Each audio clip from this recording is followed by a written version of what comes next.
I was looking at this magazine and it said what beauty looked like.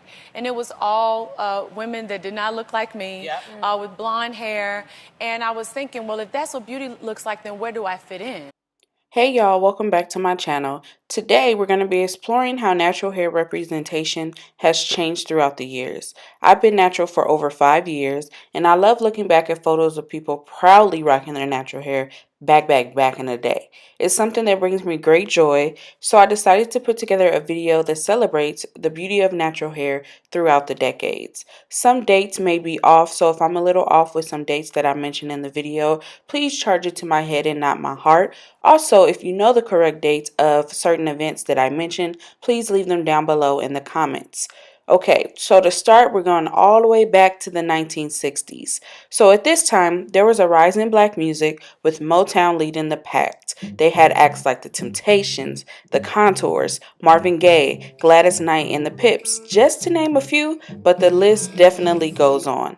Much like today's music, where artists are very political with their art, the same can be said for a lot of artists back in the day. In 1968, James Brown released Say It Loud, I'm Black and I'm Proud, an anthem for black folks to be proud of the way we were created, and the song became sort of healing for a lot of black people. I work hard with my feet and with my hands.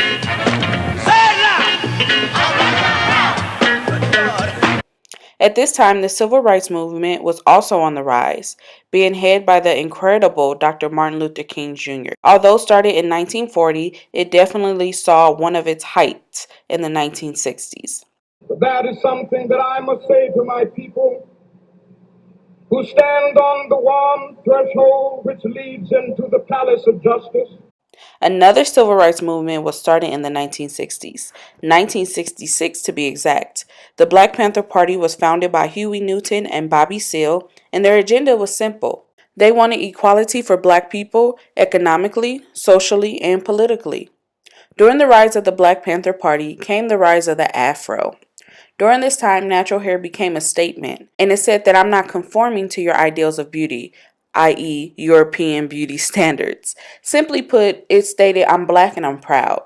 A lot of people call natural hair nappy, unprofessional, and so much more. So you can understand the significance of the Afro during this time. The Afro also became a political statement as well, with the majority of the Black Panther Party opting to sport the Afro. During this time, one of the people sporting the Afro was Angela Davis. Angela Davis is an activist and she rocked her fro proudly. Black Panthers still exist, and the Black Panthers are still extremely active in the Oakland community and in communities all over the country. I'm not sure whether you are aware of what is now happening in the Black Panther Party and the kinds of things that members of that party are doing now. First of all, if you're going to talk about a revolutionary situation, you have to have people who are physically able to wage revolution, who are physically able to organize and physically able to do all that is done. Nina Simone was also someone who regularly rocked their natural hair very proudly. Nina Simone is a musical genius and she rocked many different natural hairstyles.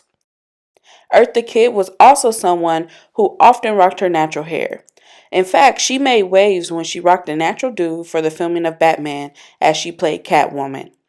Marsha Hunt became the first black woman to appear on the cover of a British high fashion magazine called Queen in 1968, and she was donning her natural hair with Christmas ornaments as accessories. Cicely Tyson also donned her natural hair a lot during this time.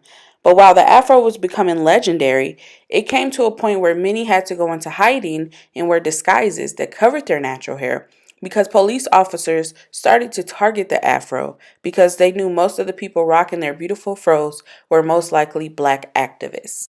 So this brings me into the 1970s. So into the 1970s, Afro and black hair was seen in a lot of black films, some like Foxy Brown. Pam Grier was a huge part of natural hair being displayed in 1970s as far as black films go. She played a huge major role in that.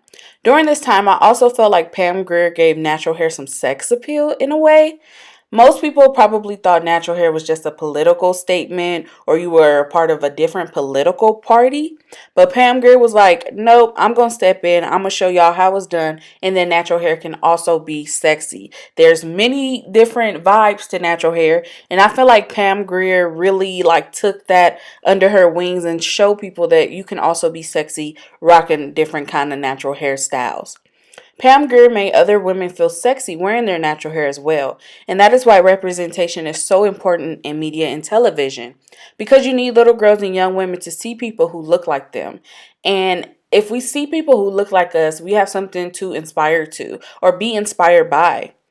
So during the 1970s, a new show aired that changed black music and also changed how black hair was perceived, in my personal opinion. The show that I'm talking about is Soul Train. Soul Train debuted in 1971 with host and creator Don Cornelius. Soul Train gave a platform for black artists to perform their art, and it also became sort of a fashion show for artists to display their personal style and also their personalities. One of the prominent figures in music at that time was Diana Ross. Diana Ross often wore many different natural hairstyles. While performing on Soul Train, Diana wore an afro on Soul Train on TV. This is why I love platforms like Soul Train, because they gave a platform to black people to be themselves authentically. They didn't have to disguise who they were. They didn't have to disguise how they looked. They were able to freely express themselves. So shows like Soul Train was very important and monumental, especially at this time. Once again, representation matters.